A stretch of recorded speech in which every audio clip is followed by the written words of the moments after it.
Bonjour à tous, on se retrouve dans un nouvel épisode de Chillcast, le podcast qui se doit d'être chill. Et aujourd'hui nous sommes dans le 6e épisode de cette saison 2. Et pour ce faire, j'ai décidé d'inviter Tom pour faire un podcast sur le théâtre. Donc bonjour Tom. Bonjour à vous. Et donc il y a également Shadé, cofondatrice de Chillcast, qui n'est pas là tout le temps présente parce que donc ça dépend aussi de nos agendas, nos emplois du temps, parce que ça dépend aussi. J'ai un travail, j'ai un appartement aussi, donc j'ai des enfants à m'occuper. Donc voilà, pour commencer nous allons faire un premier thème, donc je t'explique un peu parce que je pense que t'as pas non plus suivi tous les podcasts, oui. Les thèmes qu'on va aborder donc aujourd'hui. Donc dans un premier temps nous allons parler de notre rapport au théâtre, avec notamment le fait si on va voir des pièces de théâtre, si on lit des pièces de théâtre, etc. Dans un second temps on parlera de notre expérience en tant que comédien amateur, donc comme tu le sais, comme vous le savez pas du coup les auditeurs, mais on fait du théâtre maintenant, Tom, tu fais depuis combien de temps? Moi en fait avec Blandine du coup notre prof, ouais, ça fait combien de temps? Ça fait depuis que j'ai 7 ans, donc okay. 7 ans quoi. Ok, et donc moi ça fait 9 ans, donc ouais, on pourra dire un peu notre expérience de ça, et donc aussi si on aime bien et en fonction des profs, etc. Et dans un dernier temps, on parlera sur le fait de jouer un rôle, dans une pièce de théâtre, et aussi un peu plus philosophique, et de se détacher de son rôle finalement. Et ça sera un peu plus... on va dire un thème un peu plus compliqué, mais je pense que ça va le faire. Avant que nous rentrons finalement dans le vif du sujet, nous allons faire notre nouveauté. On va répondre à la question du précédent invité. En tout cas, toi, tu vas y répondre. Alors, il faut savoir qu'on a eu un petit souci de concordance parce que l'avant-podcast, le dernier podcast, donc c'était sur l'humour. Le problème, c'est qu'en fait, on n'est pas forcément fixé avec Shadé de quand on va sortir les podcasts. Donc, c'est-à-dire qu'ils ont posé des questions à une personne qui ne fera pas de podcast apparemment. Donc, à vrai dire, c'est un peu compliqué. Donc, c'est pour ça que c'est moi qui vais choisir la question. Et donc, voilà. Donc, c'est une question assez simple. Est-ce que tu es prêt pour ce podcast? Moi, en tout cas, je suis prêt. J'ai beaucoup d'attentes et puis je suis très content d'être là. Du coup, présente-toi aux éditeurs, Tom. Alors, du coup, moi, c'est Tom. Je fais du théâtre depuis l'âge de 7 ans. D'accord, ok. Et ça te plaît? Ça me plaît énormément. Et bah parfait. Donc, on va pouvoir rentrer dans le premier thème qui est notre rapport au théâtre. Finalement, donc comme on le disait dans l'introduction, moi ça fait 8 ans ou 9 ans, je sais pas compter, que je fais du théâtre. Et Tom, on a déjà fait du théâtre ensemble, mais on va un peu expliquer ça dans le deuxième thème, un peu l'histoire et tout, parce que un peu une histoire, c'est un peu marrant. Mais bref, on expliquera ça après. Du coup, déjà, est-ce que toi tu vas déjà voir des pièces de théâtre, ça t'arrive ou pas J'en ai déjà vu quelques-unes, mais je vais surtout aider Blandine à voir les pièces des autres ados ou des petits... Blandine, notre prof de théâtre. Notre prof de théâtre, et du coup, comme ça aide un peu l'association et ça me permet de voir ce qu'ils font un peu sur la... Oui, parce que c'est vrai que, d'ailleurs, ça me fait penser souvent quand notre prof de théâtre nous propose souvent de voir des pièces de théâtre, etc. Toi, souvent, t'y vas. Ouais, okay. Quand ils donnent des sorties, etc. Moi, j'y vais pas souvent, mais les spectacles de fin d'année, j'y vais plus. Ok. Et mais toi, ça te plaît quand même finalement d'aller voir, quand tu vas voir des pièces, etc. Ça te plaît? Il y a un truc qui te plaît spécifiquement ou... En fait, vu que je vais voir des gens d'âges différents, qui sont pas de la même année et surtout qui font pas la même chose, ça permet de diversifier et ça me donne parfois des idées. Franchement, c'est pas mal de changer les idées, quoi. Ouais, parce que c'est vrai que c'est totalement différent de voir des pièces comme ça. C'est totalement différent finalement des pièces très carrées, très anciennes. Je pense notamment à L'école des femmes de Molière, Pour un oui ou pour un non de Nathalie Sarraute, etc. Ça, c'est vraiment des pièces, bon, ça dépend des moments, mais ça peut être modernisé, mais on a une certaine... Je sais pas, c'est très carré, c'est très ancien, traditionnel, etc. C'est plus du tout comme avant, en fait. Ouais, exactement. Alors que oui, comme tu le dis, en fait, aujourd'hui, quand des personnes de notre âge font des pièces, notamment nous, on en parlera plus tard avec Cyrano de Bergerac, on peut le moderniser et un peu apporter notre pierre à l'édifice et un peu changer de forme la pièce, même si ça date d'il y a très longtemps. Du coup, t'es déjà allé voir ou pas des pièces très... fait par des adultes, je pense notamment à des pièces très connues, je pense notamment à Cyrano de Bergerac, ou des pièces comme ça. Est-ce que ça t'est déjà arrivé d'aller en voir ou pas? Oui. En fait, j'ai pas eu l'occasion d'aller en voir avec mes parents parce que je pense pas que ça les passionne énormément, mais avec le collège ou avec l'école primaire, on y allait voir des pièces de théâtre, par exemple en histoire géo, au collège ou des trucs comme ça, et ça fait des sorties sympas, quoi. D'accord, ouais, bah, c'est super sympa parce que c'est vrai qu'on a certains lycées ou certains collèges qui n'ont pas forcément les moyens de le faire. C'est une chance, je pense, aujourd'hui d'avoir des professeurs qui proposent des sorties scolaires. Là, bah, spécifiquement, nous en première, là, on a la chance d'aller voir une comédie pas du tout, une pièce de théâtre de Nathalie Sarraute, donc Pour un oui ou pour un non, à Montmartre, ce qui est plutôt assez incroyable. Et donc ouais, c'est vrai que c'est assez intéressant de voir des personnes qui incarnent finalement des personnages qu'on a l'habitude de lire, parce que ce que je veux dire, c'est que par exemple, quand on va voir des pièces qu'on a lues et qu'on va les voir après, c'est très bizarre. Je m'explique, par exemple, j'ai lu là En attendant Godot de Beckett, Samuel Beckett je crois, et du coup en fait je l'ai lu et ensuite j'ai regardé. Et c'est très bizarre, parce que en fait on s'imagine quelque chose et c'est pas du tout pareil dans l'adaptation. Je pense notamment Cyrano de Bergerac, etc. Quand on va le lire, on va penser pas forcément à un Gérard Depardieu. Je pense notamment parce que Gérard Depardieu a incarné Cyrano de Bergerac dans le film Cyrano. Et à la perfection. Hein.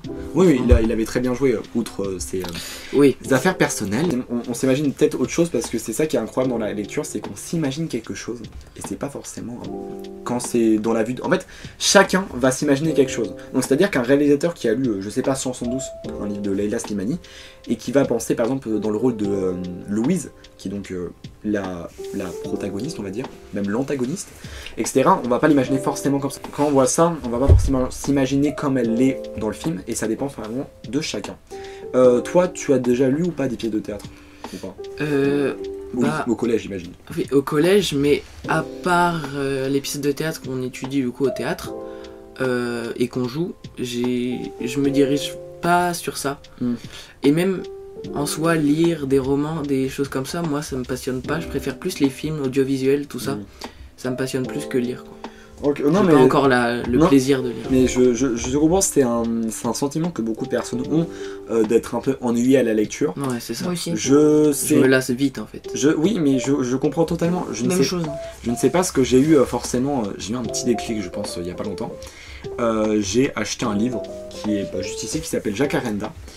Jacques Arenda, donc c'est un livre qui parle du génocide au Rwanda par les Tutsis et les je ne sais plus.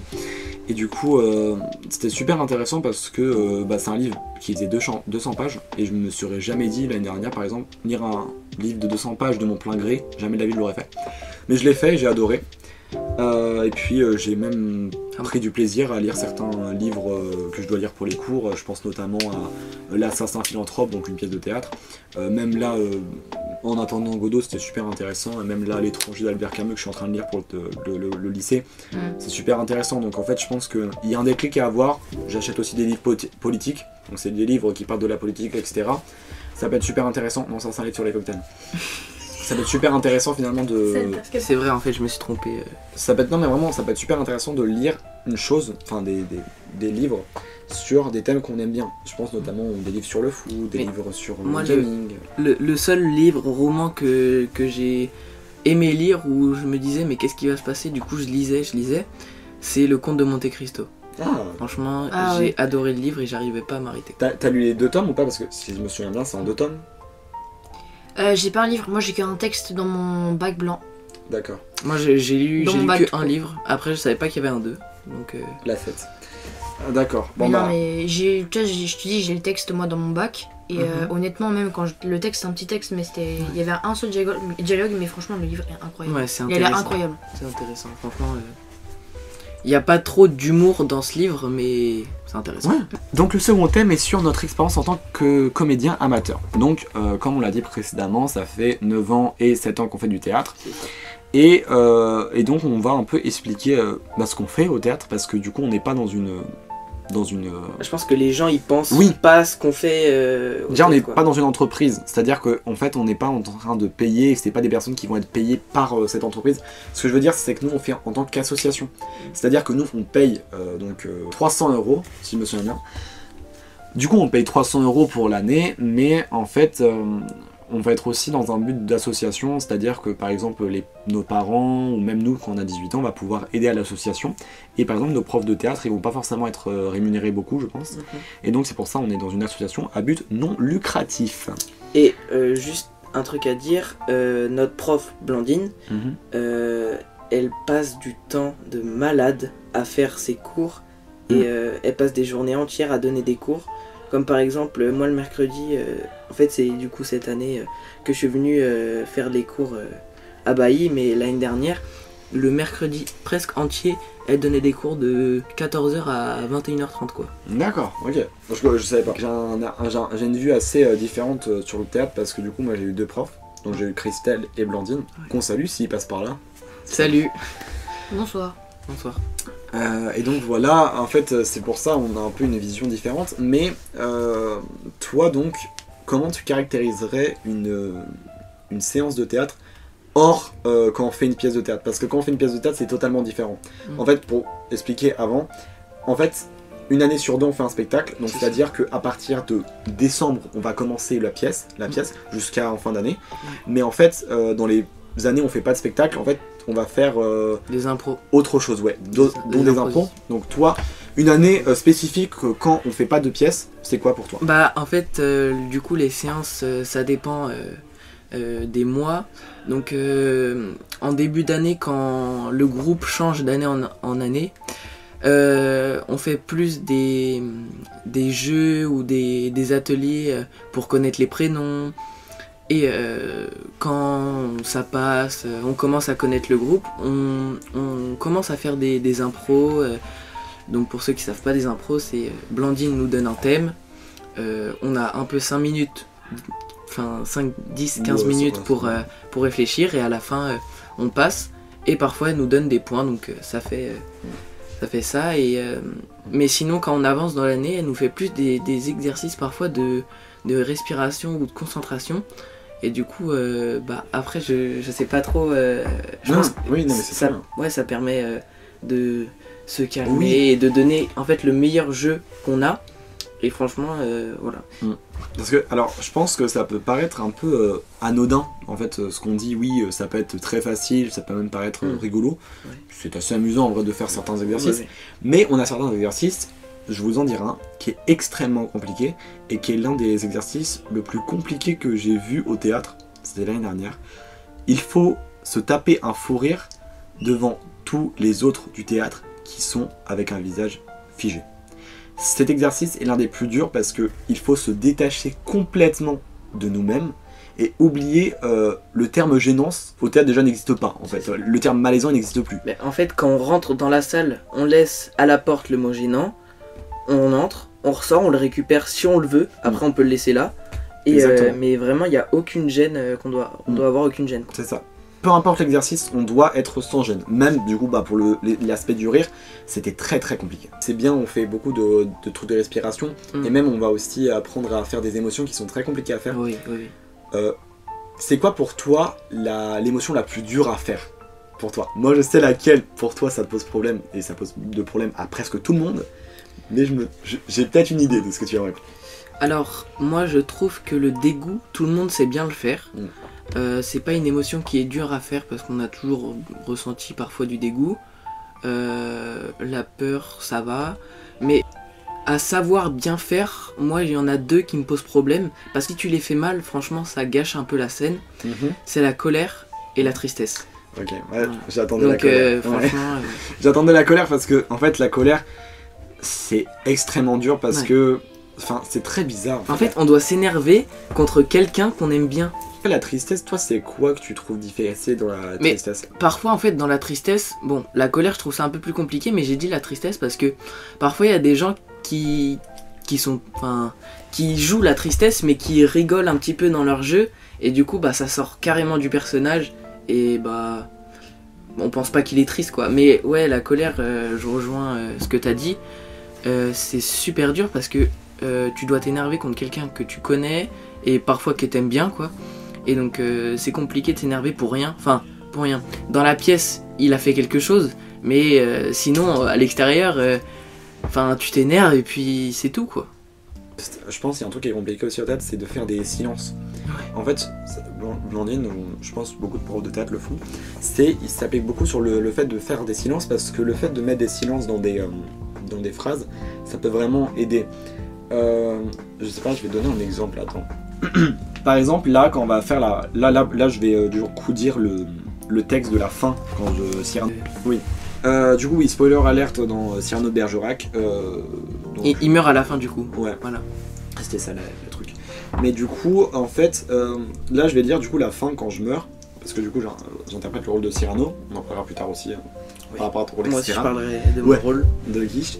Et donc voilà. Quand il va dire, par exemple, ah, te voilà aussi, la bêtise. Tu veux me faire la bise? Jamais. Je sais qu'à la fin tu gagneras. Tant pis. Je me bats, je me bats, je me bats. Oui, vous m'arrachez tout.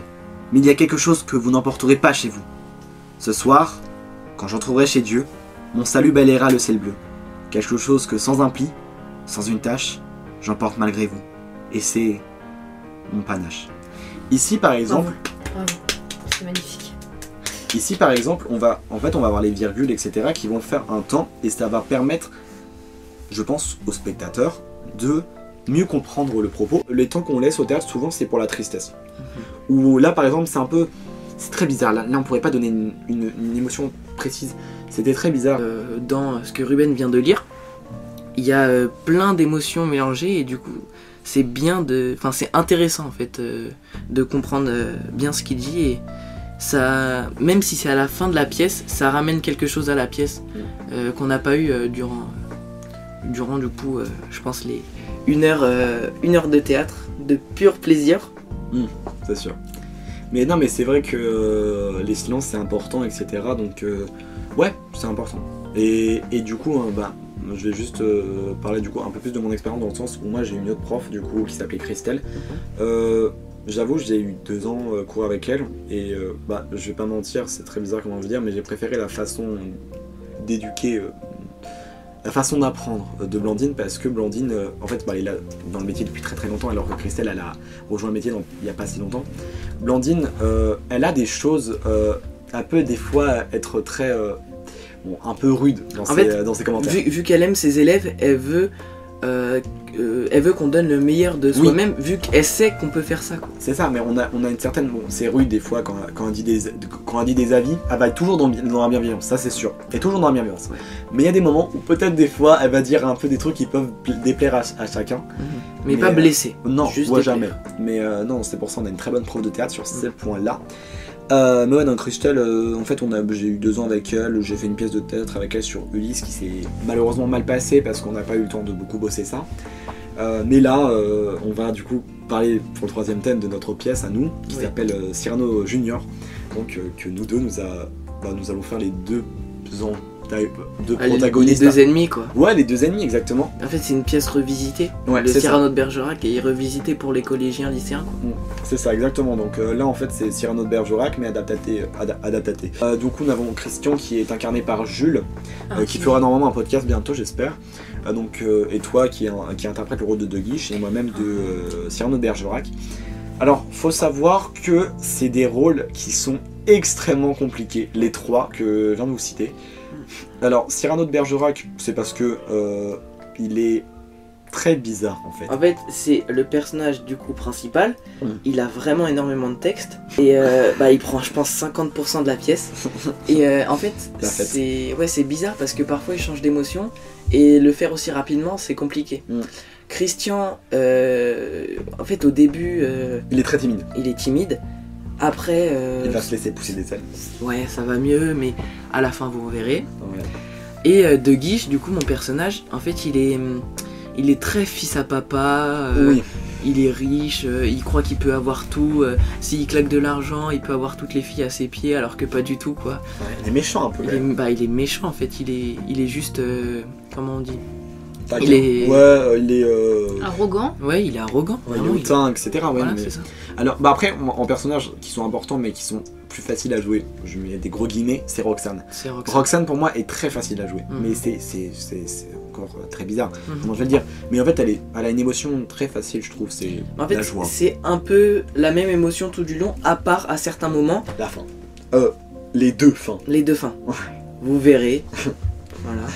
Mais c'est ouais, c'est ça. On a deviné en fait la pièce de la fin. Ouais, bon, Non, vous inquiétez pas, il meurt pas à la fin, je vous jure. Pourquoi tu rigoles? Ouais. Mais non, mais oui, c'est vrai, c'est... La fin, en fait, c'est ouais, à la fin, Roxane, elle va être très différente.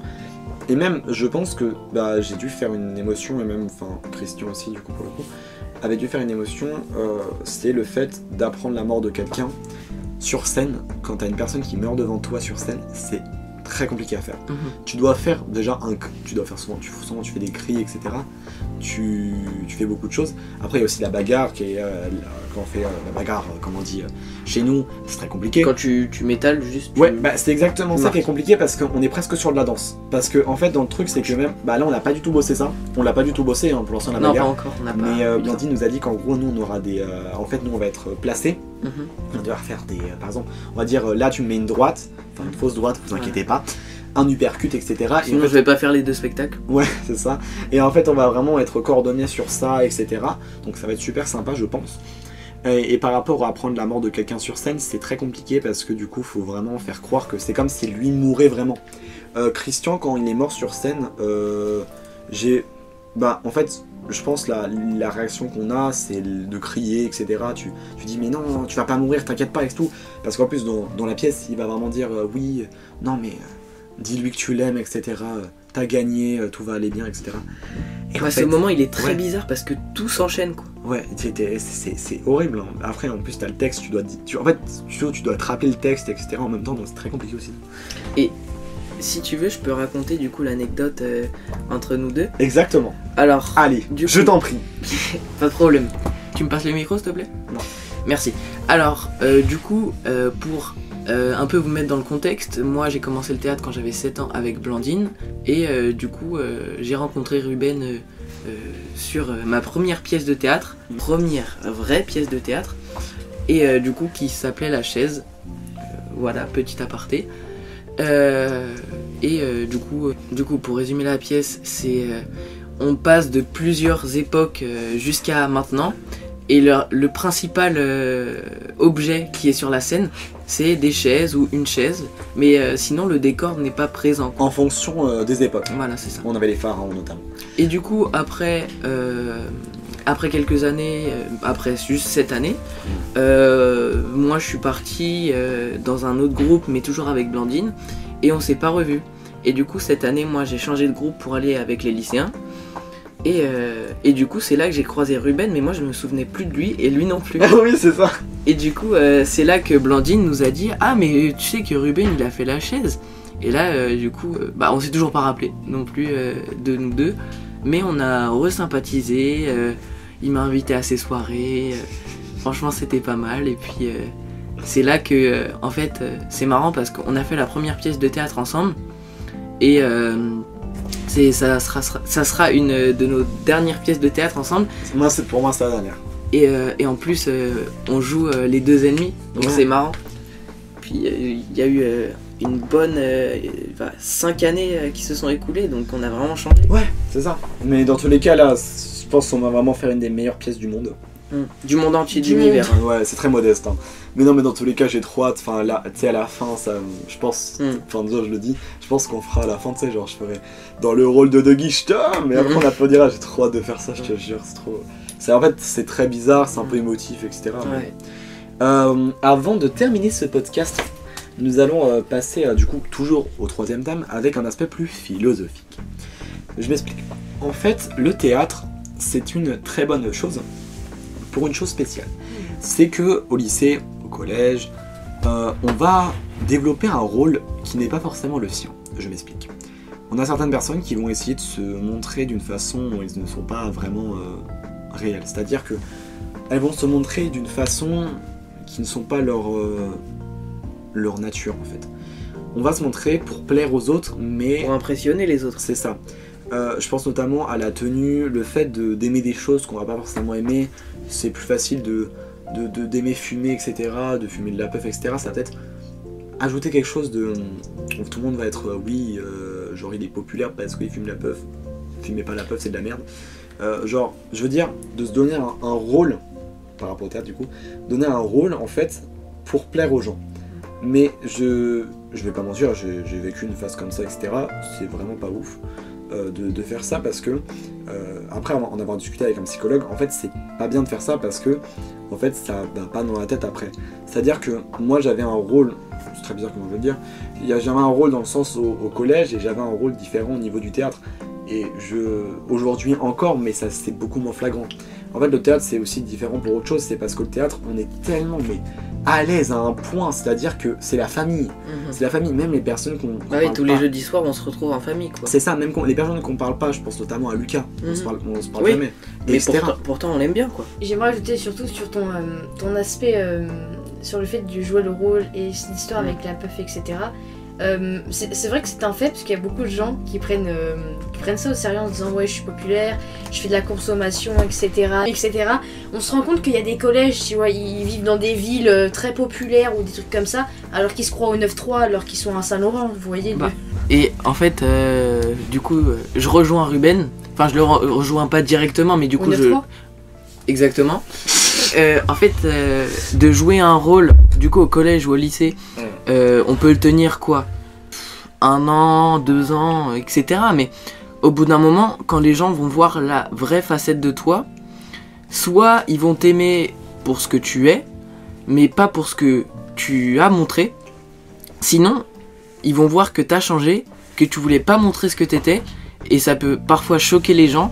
Et donc, tu peux te détacher de ta branche d'amis et après arrêter de leur parler. Et eux, qu'ils arrêtent de te parler, et ça te fera encore plus de mal de potentiellement montrer ta vraie facette après 1 année ou 2 années. Que si tu le montres directement et qu'ils t'acceptent pas directement, bah comme ça tu le sais. Mais sinon, s'ils t'acceptent, vous allez passer de meilleurs moments. Voilà. C'est ça. Ça peut, ouais, non, mais ça peut vraiment même amener à de la je sais pas, de la moquerie. Même de la non, mais je veux dire, psychologiquement, d'avoir un rôle différent, ça peut même aller à la dépression, comme on dit. Mais c'est pour ça que c'est bien d'avoir un endroit, un peu une safe place, comme on dit. Ouais. Le théâtre, c'est une safe place parce que, je vais pas mentir, au lycée, dans ma classe, j'avoue, je vais pas forcément être la personne genre, je vais pas dire ouais, let's go, on va faire ça, etc. Alors qu'au théâtre, je pense Tom peut en témoigner. Je m'en fous si je dois crier pendant le théâtre, je m'en contrefous. Je vais dire hey, let's go, on fait ça, je m'en fous. Tu vois, je m'en fous. Tu vois. En fait, il est vraiment. Je l'ai dit 3 fois, je m'en fous. Ce qu'on avait dit juste avant, on dépose la gêne. En fait, Ruben, ce qui me fait rire, c'est dans les impros, on donne un thème, il fait ce qu'il veut. En fait, parfois il est dans le thème, parfois il est pas dans le thème, mais il est content. En fait, c'est ça, c'est tout. Je me rappelle de l'anecdote, genre il y a quelqu'un qui m'a appelé pendant l'impro. Oui. J'ai répondu. Oui, en fait, il y a quelqu'un qui l'a appelé, il a répondu, mais premier degré. Et je l'ai mis dans le podcast. Après, du coup, il a rangé son tel et il a continué son impro. On dirait que je suis débile. Non, mais en vrai, ça a passé dans l'impro, moi je dis. Hein. Oui. Non, mais après, il y a des thèmes d'impro qui sont compliqués aussi. Et je sais pas pourquoi notre prof de théâtre veut pas nous mettre ensemble avec Tom, peut-être parce qu'on est trop forts ensemble. Ouais, on est vraiment les goats pour le coup. Voilà. C'était un bruit de check, si vous avez pas vu, du coup vous voyez pas l'image. Juste pour terminer là-dessus, et après tu feras ta conclusion. En fait, le théâtre, je m'y suis mis parce que moi j'adore pouvoir jouer un rôle. Avant je mettais des déguisements, je faisais ce que je voulais, et du coup j'ai commencé le théâtre et c'est ça qui m'a permis un peu d'être... Parce qu'avant j'étais super timide, pour les gens qui me connaissent de Ruben, là aux soirées je suis nettement moins timide, ça m'a permis d'être moins timide, du coup pour les gens qui m'ont connu, et voilà, c'est tout ce que j'avais à dire. Merci Tom. Shadé a des questions avant de finir le podcast. Alors en fait, moi personnellement, j'ai pas fait de théâtre, je voulais faire cette année, mais c'était compliqué avec le financement. Mais moi ce que je veux dire, c'est que moi j'ai une autre vision du théâtre parce que j'ai une vision scolaire en fait, on va dire, parce que je vois autrement. Quand on étudie des pièces de théâtre, c'est surtout quand les pièces de théâtre qu'on étudie, c'est sur de la critique sur le monde d'aujourd'hui, etc. On peut pas parler forcément de Molière qui a fait énormément de pièces de théâtre et qui critiquait. Et moi la question, comme Picasso aussi. Ouais. Et du coup je me posais la question, est-ce que ça vous est arrivé ou pas de jouer dans une pièce de théâtre il y a longtemps et ça a donné un aspect critique sur la société d'aujourd'hui? Moi j'ai pas eu l'occasion parce que en fait vu que... En fait j'ai 14 ans et je pense que quand je serai un peu plus vieux, quand je serai au lycée ou des choses comme ça, peut-être que j'aurai l'occasion de faire des pièces comme ça, mais en fait là on fait plus des pièces on va dire à notre âge quoi. Ouais. Parce que je pense qu'on comprendrait pas trop les textes si je le faisais maintenant. Et bah même, pour le coup la chaise, on peut dire que ça a critiqué la société pour certaines choses, mais en fait je pense que n'importe quelle pièce peut critiquer la société sur un certain point. Dans tous les cas, on peut appeler à la surinterprétation, à l'interprétation. Donc je pense que finalement même là, Cyrano de Bergerac, ça bien sûr, si, ça critique la société dans un certain sens. Ouais. Après moi j'ai déjà fait une pièce qui critique la société. L'année dernière en fait j'avais fait une pièce qui s'appelait Hyperland, où en gros ça critiquait un peu que les gens du monde entier achetaient trop, ils faisaient de la surconsommation. Ouais. Et c'était un peu où, donc je résume, c'était des enfants qui étaient enfermés dans un supermarché où ils pouvaient acheter ce qu'ils veulent avec la carte de leurs parents, et après ça dégénérait, et c'est là qu'on voit vraiment la surconsommation et la surdemande des gens. Oui. Voilà. C'est intéressant. Et j'ai une dernière question. D'accord. Est-ce que vous pensez qu'encore aujourd'hui le théâtre peut être vraiment un grand moyen d'éducation aujourd'hui Oui. au public Oui. et à l'école? Oui. Oui, bah d'ailleurs là c'est dans une réforme du gouvernement de faire ça, d'ailleurs de mettre du théâtre au collège. Je trouve ça incroyable, c'est super important le théâtre. Ok, Voilà. merci. Moi je trouve que c'est important. D'accord, bah merci beaucoup Shadé pour ces questions qui étaient très bien choisies. Et enrichissantes. Oui, Voilà. bien sûr. Merci. On n'a pas beaucoup de Je temps vais pour servir finir, la mais est-ce que tu peux présenter ton objet du coup, Tom? Alors ouais, mon objet du coup, j'ai ramené mon texte de théâtre, du coup ce qui me permet, comme vous le savez, d'apprendre les pièces, et au-dessus on note plusieurs choses qui se passent dans la mise en scène, on a les personnages, et puis ça nous aide clairement dans l'apprentissage, et après parfois du coup dans les coulisses on laisse 2 ou 3 textes pour entre les scènes qu'on regarde, voilà. Ouais, parce que non, mais d'ailleurs faut se dire d'ailleurs quand on est dans les loges, enfin quand on passe dans les loges c'est très très rapide, hein. Même pendant la scène, quand on passe dans les loges, on a on a des anecdotes, c'est très compliqué. Même là on va devoir passer dans des loges, ça va être super rapide. En fait c'est très compliqué, et les parfois changements. c'est drôle parce que on passe d'un côté à l'autre et parfois on se bouscule, Oui. mais on n'a pas le droit de rire parce que les gens, nos copains ils sont sur la scène. Même les changements de déguisement, etc. Je sais pas si on va forcément en avoir dans Cyrano, je pense que si. Bah toi, La casquette. je pense que toi et moi on aura Pas mal, ouais, en vrai on en aura Ouais. pas mal. Hein. De Guiche et Cyrano ils auront je pense des costumes. Bah oui, mais même dans tous les cas on aura des changements de costume parce que toi tu vas te battre, etc. Même moi je vais me battre donc j'aurai peut-être des trucs, etc. Tu vois. Donc. Et t'auras un gros pif. Ouais aussi. Voilà. Bah merci beaucoup pour cette présentation d'objet. Maintenant je vais te demander donc de faire le truc nouveau, c'est de poser une question qui sera posée donc au prochain invité. Ok, et c'est sur J'ai- n'importe quel sujet? J'ai pas d'infos sur le prochain invité, mais D'accord. Donc Ouais. c'est sur n'importe quel Ouais, sujet. ça va être. Ouais. Tu poses une question donc, non. ouais, peut être que je vais général, poser, quoi. du coup que je vais poser comme toi au début du podcast. Alors, pour le prochain invité, je vais poser comme question: qu'est-ce que tu penses du théâtre actuel comparé au théâtre avant?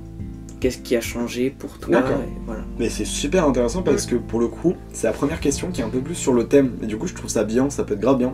Je tiens aussi à préciser que Tom, du coup, participera au Chillcast Awards, comme toutes les personnes de la saison 2. Ouais. Je suis nominé, merci à Comme vous. toutes les personnes dans la saison 2. N'hésitez pas à voter pour lui. Donc, du coup, c'est quoi ton dernier mot Sur ce. Ouais, Tom. Ouais.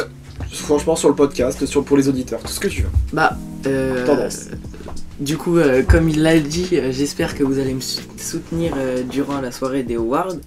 Et j'avais des attentes du coup pour ce podcast parce que c'était mon premier, je savais pas comment ça allait se passer. Et franchement, j'ai comme on peut le dire, j'ai surkiffé le faire. C'était super intéressant. Et puis surtout, Shadé derrière qui. Voilà. Et voilà. Merci beaucoup, ça fait super plaisir d'avoir des personnes, des retours comme ça quoi. C'est pour ça que franchement la saison 3 tu seras invité, t'inquiète pas. Même la saison 4, dernière saison du podcast officiellement.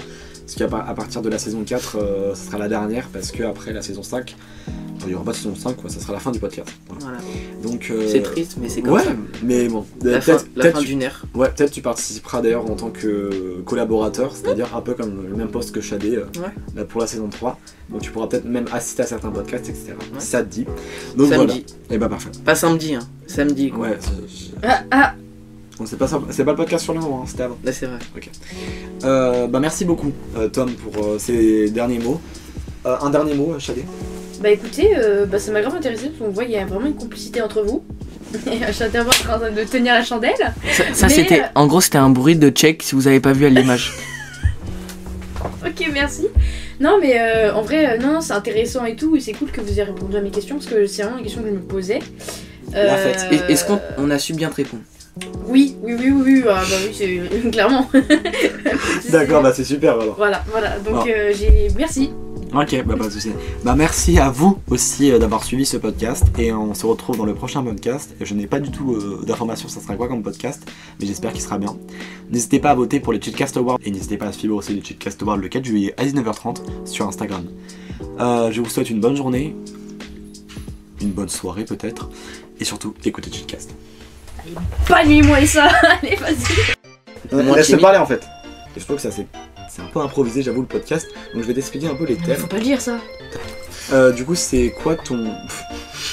Donc présente-toi un petit C'est peu. quoi ton talent? On va savoir tout. Ouais, j'ai sifflé. Je danse. On va savoir ton talent. Je sais siffler. Oh, C'est waouh. Il s'est pas sifflé en plus. Voilà, dérapage dans Oui, sa vie. Merci Chadé pour cette intervention. De rien. Après la saute patte, ça c'est pas un trampoline. Après moi j'ai un... Ça c'est très marrant. J'aimerais bien que tu m'en fasses comme ça des blagues. J'ai une... Mais c'est grave En fait, vraiment au théâtre. Le théâtre, ça te sort de Chadé, je parle confort. du coup. C'est D'accord. Viens, Ça va aller. ma première.